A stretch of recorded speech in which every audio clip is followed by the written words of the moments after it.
Hello বন্ধুরা, কেমন আছো সবাই? আশা করছি সবাই অনেক ভালো আছো। তো আজ আমি এক্সপ্লেইন করব হ্যালো মি কোরিয়ান ড্রামার এপিসোড 3। এপিসোডের শুরুতেই আমরা দেখি বানহানি আর ছোটহানি ঝগড়া করছিল। ছোটহানি বলে যে তোমার জীবনটা এতটাই জরাজীর্ণ, এর থেকে তো তোমার মৃত্যুও অনেক ভালো। এই কথা শুনে বানহানি তাকে একটা থাপ্পড় লাগিয়ে দেয়, আর ছোটহানি থ হয়ে দাঁড়িয়ে থাকে। আর কিছুক্ষণ পর সে রেগে সেখান থেকে চলে যায়। তখনই বানহানির মা তাকে কল করে বাড়িতে ডাকে আর তাকে তাড়াতাড়ি করে বিয়ে করে নিতে বলে। এই কথা শুনে বানহানি চিন্তায় পড়ে যায়। এদিকে আমরা দেখি বানহানি ছোটহানিকে খুব মিস করছে, আর ছোটহানিও বানহানির কথা খুব মনে পড়ছে।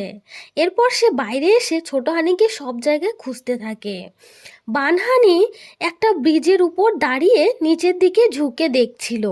তখনই তিনজন স্যুট বুট পরা লোক এসে তাকে তুলে নিয়ে পুলিশ স্টেশনে নিয়ে যায়, কারণ তারা মনে করছিল বানহানি হয়তো সুইসাইডের চেষ্টা করছে।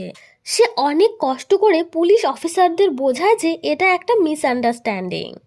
সেখান থেকে চলে যাওয়ার সময় সেই লোক তিনটের মধ্য থেকে একটা লোক তাকে একটা বিজনেস কার্ড দেয়। অন্যদিকে আমরা দেখি ছোটহানি আবার তার সময়ে ফিরে যেতে চায়, তাই সে ঠিক আগের মতোই রাস্তার গাড়ির সামনে আসার চেষ্টা করছিল, কিন্তু সে খুব ভয় পাচ্ছিল। তখনই খুঁজতে খুঁজতে বানহানি তাকে খুঁজে পেয়ে যায়। বানহানি তাকে বোঝায় যে এরকমটা করলে তোমার মৃত্যু হতে পারে। ছোটহানি তার কথাগুলো বুঝতে পারে এবং তাকে সরি বলে। এরপর তারা দুজন তার বোনের বাড়িতে চলে আসে, কারণ তার বোন সেদিন বাড়িতে ছিল না। এদিকে আমরা দেখি অ্যান্থনি কালোবাজার থেকে কিছু জিনিস কিনে আনে। সেখানে ছিল ঘড়ি, আংটি আর অনেক কিছু। এসব কিছু তারা হায়নের কাছ থেকেই কিনে নিয়েছে।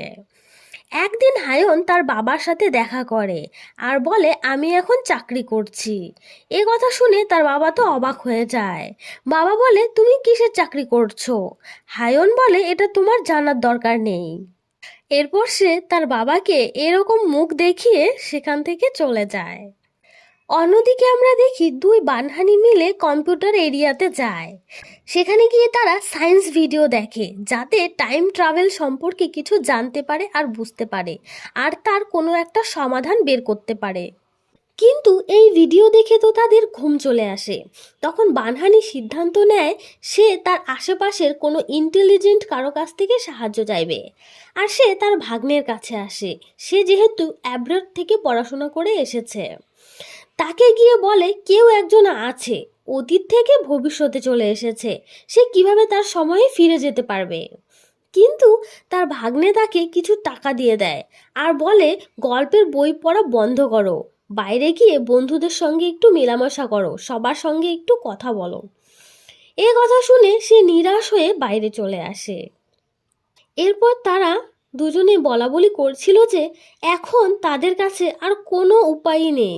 তারা যখন কথা বলছিল সেখানে একটি লোক আসে, আর তিনি বুঝতে পারে যে এরা দুজনই একজন।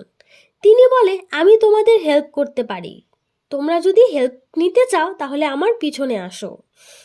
আসলে তিনি ছিলেন একজন জ্যোতিষী। এই কথা শুনে তারা দুজন খুশি হয়ে তার সঙ্গে যায়। জ্যোতিষী একটা অ্যাপের সাহায্যে তাদের হিসাব বের করে আর বলে সবার আগে আমাদের এটা জানতে হবে যে ছোটহানি এই দুনিয়ায় কেন এসেছে। এরপর তিনি তাদের ফ্যামিলি রিলেটেড কিছু কথা বলে, আর এই কথাগুলো তারা দুজন ছাড়া আর কেউই জানতো না। ছোটহানি এসব কথা শুনে অবাক হয়ে ভাবে যে উনি এসব কথা কিভাবে জানতে পারলো। এরপর জ্যোতিষী বলে প্রচণ্ড বৃষ্টির মধ্যে তোমাদের রিচুয়াল করতে হবে, এজন্য আমাকে 10 মিলিয়ন টাকা দিতে হবে। বানহানি তখন ভাবে হায়ন তো আমাকে টাকা ফিরিয়ে দিবে বলেছে, তখন ওই টাকাগুলোই জ্যোতিষীকে দিয়ে দিব।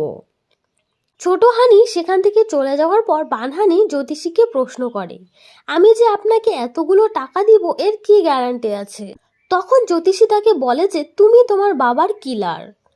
এ কথা শোনার পর বানহানির বিশ্বাস হয়ে যায়। ওখান থেকে বের হয়ে বানহানি হায়নকে কল করে, কিন্তু হায়ন তখন ড্রায়ার দিয়ে চুল শুকাচ্ছিল, তাই কল শুনতে পায়নি।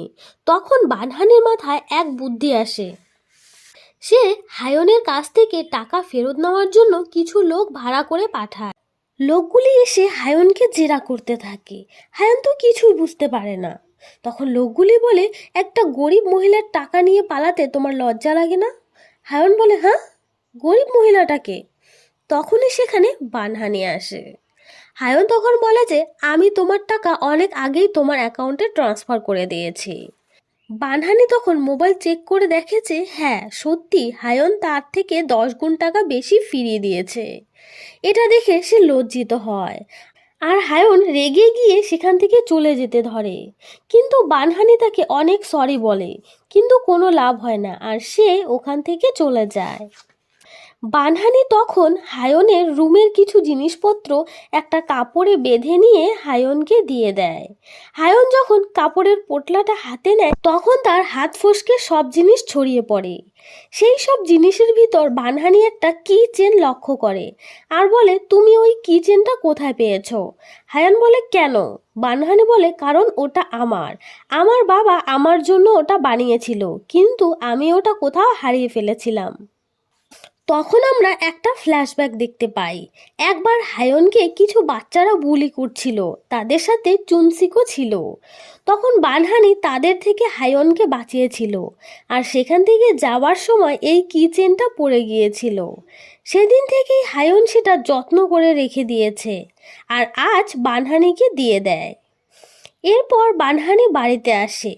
বাড়িতে ফিরে এসে সে দেখে ছোট হানি একটা সারপ্রাইজ পার্টির আয়োজন করেছে। এসব দেখে সে অনেক খুশি হয়ে যায়। এরপর তারা দুজন গল্প করতে থাকে। ছোট হানি বলে, তুমি ইয়ং সময়ে এত ট্যালেন্টেড আর কনফিডেন্ট ছিলে, তাহলে এখন কেন তুমি সবার কাছে ক্ষমা চেয়ে বেড়াও? আমি তো কখনোই অন্যের সামনে নিজেকে লজ্জিত অনুভব করি না। তুমি নিজেকে ছোট ভাবা বন্ধ করো। এর পরের দৃশ্যে আমরা দেখি কোম্পানির মিটিংয়ে তারা কেসটা জিতে যায় আর এই সমস্যার সমাধান হয়ে যায়। বানহানি আর ছোট হানি তাদের রিচুয়াল করার জন্য বৃষ্টির জন্য অপেক্ষা করছিল। ছোট হানি বলে, কবে যে বৃষ্টি আসবে, আমি তো আর অপেক্ষাই করতে পারছি না। তখন বানহানি নিউজে দেখে যে তাদের কোম্পানির সমস্যার সমাধান হয়ে গেছে, তারা কেসটা জিতে গিয়েছে। এটা দেখে সে খুব খুশি হয়ে যায়, কারণ সে তার চাকরিটা ফিরে পাবে।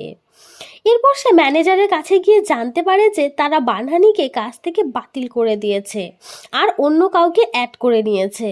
এ কথা শুনে সে প্রচণ্ড রেগে যায় আর ম্যানেজারকে অনেক কথা শুনিয়ে নিজেই কুইট করে সেখান থেকে চলে আসে। এটা করতে পেরে সে খুব খুশি হয়। সে ছোট হানিকে বলে, আমি অনেক দিন পর নিজের জন্য একটা স্ট্যান্ড নিতে পেরেছি। এদিকে হায়ন তার বাবার কোম্পানির ক্যাফেতেই কাজ শুরু করে। বাবা তো তাকে দেখে অবাক হয়ে যায় আর বলে, তুই আবার আমার নাক কাটাতে চলে এসেছিস? কিছুক্ষণ পর তারা রুমে এসে বসে। বাবা বলে, তুমি যদি এই ক্যাফেতে 100 দিন কাজ করতে পারো তাহলে তোমার সব ঋণ মাফ করে দিব। আর হায়ন ওকে বলে সেখান থেকে চলে যায়। এদিকে বানহানি আর ছোট হানি অফিসের সামনে ডান্স করে প্রোটেস্ট করতে থাকে, কারণ তারা বিনা কারণেই তাকে কাজ থেকে বাতিল করে দিয়েছে। অফিসের স্টাফরা এসব দেখতে বাইরে আসে আর এত ভিড় দেখে কোম্পানির মালিক হায়নের বাবা বাইরে আসে। এর কিছু সময় পর উনি তাদের কাছে এসে বসে আর তাদের সঙ্গে গল্প করতে করতে তাদের সব সমস্যার কথা জানতে পারে। বানহানি জানতো না যে এটাই তাদের কোম্পানির মালিক। তিনি বলে, আশা করি তুমি খুব তাড়াতাড়ি ভালো খবর পাবে, বলে সেখান থেকে চলে যায়।